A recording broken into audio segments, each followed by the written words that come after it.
Pernah kau orang dengar pasal haiwan paling pelik kat dunia ni? Dulu-dulu, saintis pun ingat ia tipu-tipu aje. Rupa dia macam gabungan itik, beaver, dengan otter. Tapi rahsia sebenar dia lagi gempak daripada rupa pelik tu. Tahu, dia punya kemampuan memang tak masuk akal.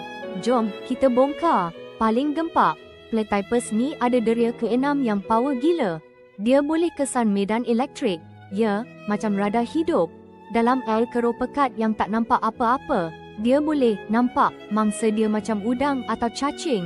Guna deria elektrik kat muncung dia. Memang luar biasa punya strategi berburu. Sebab tu dia senang aje cari makan. Jadi, bila kau orang fikir pasal haiwan aneh tapi penuh misteri, ingatlah platypus dengan paruh macam itik, kaki renang, bulu kalis air, dan sengat beracun jantan dia. Dia bukan sekadar mamalia biasa.